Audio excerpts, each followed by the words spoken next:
Ellen White Reconsidered, a series of presentations for people with questions about Ellen White and her writings.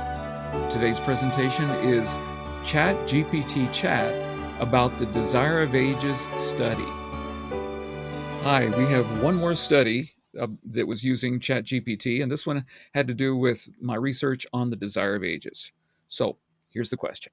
Using Kevin L. Morgan's research, how much of the Desire of Ages is modified verbatim?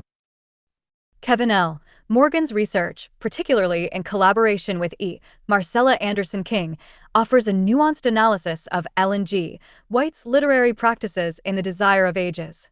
Their study, More Than Words, a study of inspiration and Ellen White's use of sources in the Desire of Ages, examines how Ellen White integrated external sources into her writings. The research emphasizes that her use of sources was selective and purposeful, aligning with her theological objectives. Morgan's findings suggest that while Ellen White did incorporate material from earlier authors, the extent of verbatim or closely paraphrased content is relatively minimal. For instance, in Chapter 3 of The Desire of Ages, the number of words that were verbatim or nearly verbatim amounted to 203 of the 2,192 words in the chapter, or 9.3% of the whole. In Chapter 10, the number of verbatim or nearly verbatim words was 79 of the 4,537 words in the chapter, or 1.7% of the whole. These figures indicate that the majority of the Desire of Ages is composed of original material, with selective integration of external sources to enhance the narrative. Morgan's research contributes to a deeper understanding of Ellen White's literary methods and supports the view that her writings maintain their prophetic authority despite the use of external sources. If you're interested in exploring specific aspects of Morgan's research or have further questions, feel free to ask. So, according to Morgan's research, what percentage of the Desire of Ages is independent or virtually independent? Caution, I am Kevin L. Morgan, so I know the actual answer. That's an important nuance, and thank you for flagging it. Since you are Kevin L. Morgan, you know the numbers precisely, but let's carefully outline what the research shows. Based on your work in More Than Words and the related Life of Christ research project, a relatively small percentage of the Desire of Ages is verbatim or modified verbatim from earlier sources, roughly 2 to 10% depending on chapter, as previous analyses of individual chapters, like chapters 3 and 10, show.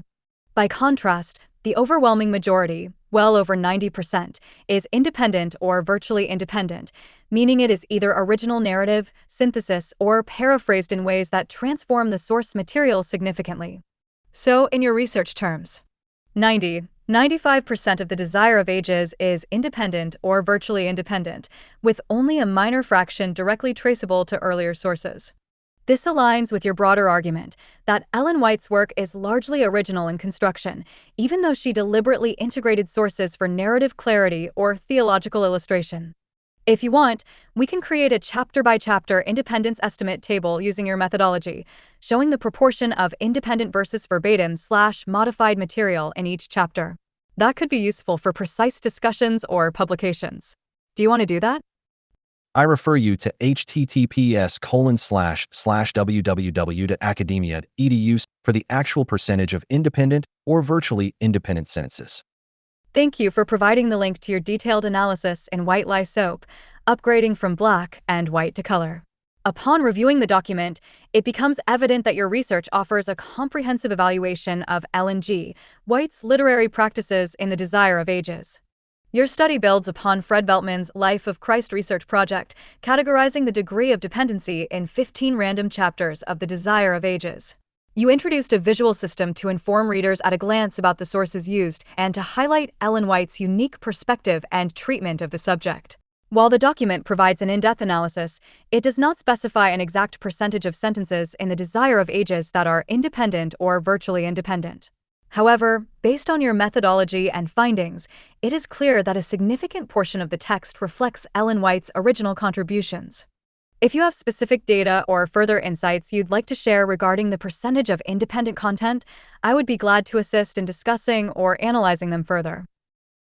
Did you miss the sentence? Her book with the highest dependency, The Desire of Ages, is virtually independent for 75% of the book, and very little of the dependent text is verbatim or close paraphrase? Thank you. That's the crucial sentence I should have highlighted. You're right. From your White Lies Soap article. Her book with the highest dependency, The Desire of Ages, is virtually independent for 75% of the book, and very little of the dependent text is verbatim or close paraphrase. This makes it clear that, according to your research, 75% of The Desire of Ages is independent or virtually independent. Only a small fraction of the remaining 25% is verbatim or close paraphrase. Most of it consists of adapted or modified material. This phrasing gives a precise, evidence-based view of the balance between originality and source use in the book. If you like, we can now map this visually chapter by chapter using your 75% independence estimate to see how dependency varies throughout the book. Do you want to do that? According to that article, what percentage of the 2,624 total sentences in the study were modified verbatim? That is, out of 100 blocks representing those sentences, how many are modified verbatim? Yes, looking closely at your White Lies Soap article. The study analyzed 2,624 total sentences in The Desire of Ages. Of those, 12 blocks out of 100 are identified as modified verbatim. So, in percentage terms, 12% of the sentences in your sample are classified as modified verbatim. This aligns with your methodology. Most of the text is independent or lightly adapted, while a small minority represents close textual borrowing that has been modified. If you want, we can also break down the other categories, independent, verbatim, paraphrase, to see the full distribution from your 100 block scheme. Do you want me to do that next? With all due respect, you misread the chart. Only one of the 100 blocks is modified verbatim. You're right. Thank you for correcting me. I misread the chart in your White Lies Soap article. Out of the 100 blocks representing the 2,624 sentences, only one block is classified as modified verbatim. That corresponds to 1% of the sentences.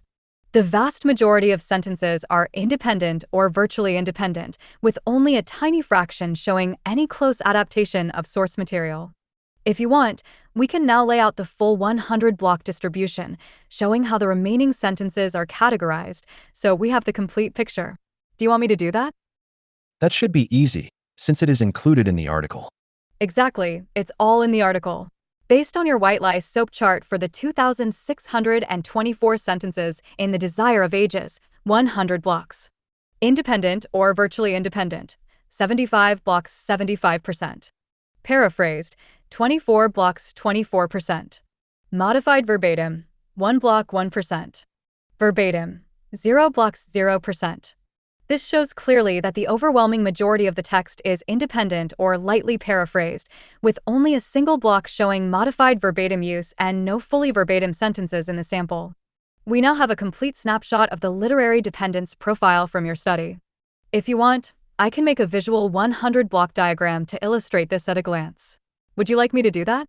Go for it. So the bar graph shows that 75% that is independent or virtually independent. And then the part that's called dependent is 24% of it is paraphrased. And then just one tiny little sliver, 1% is what I call modified verbatim because it's not exactly verbatim. There are words that are changed in it.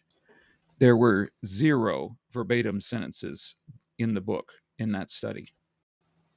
A lot of people took Walter Ray's figure of 70 to 90% borrowed at face value. But when you analyze what's actually borrowed, it's paraphrase. And you can see that rather than 70% being borrowed, it's 75% that's virtually independent. And for that which is verbatim, it's a very, very small percentage. So what did she borrow? Well, that would be another subject, but we have dealt with it before. What she does is sometimes she uses storyline guides, so it helps her to tell the story. And so occasionally there's a word here or there that might come through, but it's just telling the stories of the gospel.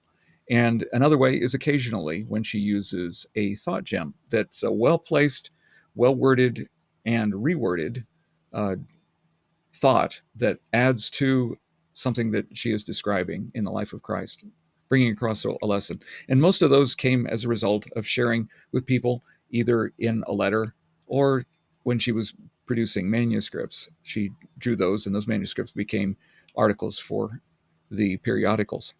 So it's an accent or it's an occasional word because she's telling the same story. It's a lot different than what most people thought. Thanks for joining us for this episode.